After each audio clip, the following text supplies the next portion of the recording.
धाराशिव जिल्ह्यातील सर्वात महत्त्वाचे जे आहे ते परांडा नगरपालिकेची निवडणूक जी आहे ते आपल्याला या ठिकाणी पाहायला मिळते। ही जी लढत आहे प्रामुख्याने शिवसेना शिंदे गट असेल तसेच जे आहे ते जनशक्ती नगर विकास शहर आघाडी परांडा यांच्यामध्ये ही लढत पाहायला मिळाली।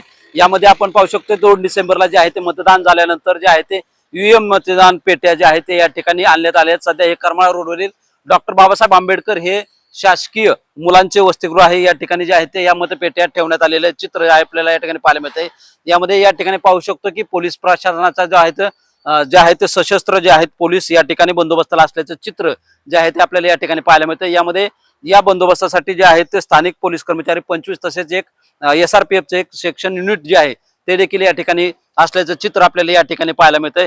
यामध्ये आपण पाहू शकतो की या जे आहे ते ईव्हीएम मशीन वरती जे आहे ते जवळपास जे या ठिकाणी आहेत ते 25 सीसीटीव्ही कॅमेरे जे आहेत ते या वसतिगृहाचे आहेत, तसेच जे 15 आहेत ते निवडणूक आयोगाचे सीसीटीव्ही असे एकूण 40 सीसीटीव्हीची नजर या ईव्हीएम मशीन वरती असून या ठिकाणी आपण पाहू शकतो की जे निवडणूक आयोग त्यांच्या माध्यमातून जे आहे ते या ठिकाणी रजिस्टर देखील करण्यात आलेले आहेत। यामध्ये जे विविध पक्षाचे पदाधिकारी आहेत त्यांना जे मान्यता दिली आहे की या ठिकाणी ईव्हीएम मशीनची तपासणी असेल किंवा या ठिकाणची पाहणी असेल या करण्यासाठी या रजिस्टरमध्ये त्यांची जी आहे ती नोंद केली जाते। यामध्ये आपण पाहू शकतो की परांडा नगरपालिकेची निवडणूक ही अतिशय अतिटतीची व चुरशीची या ठिकाणी पाहायला मिळते।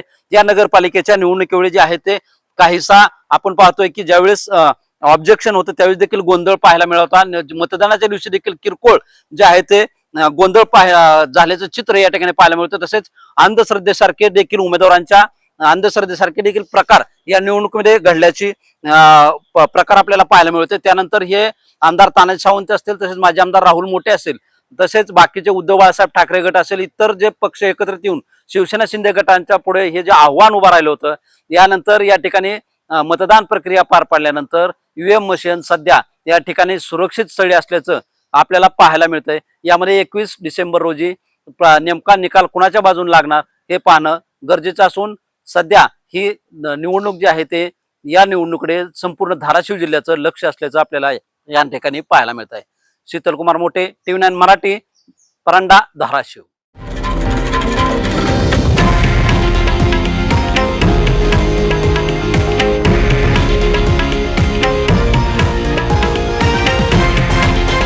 हे आहे देशातील नंबर 1 न्यूज नेटवर्क आणि आपण पाहत आहात TV9 मराठी, एकमेव।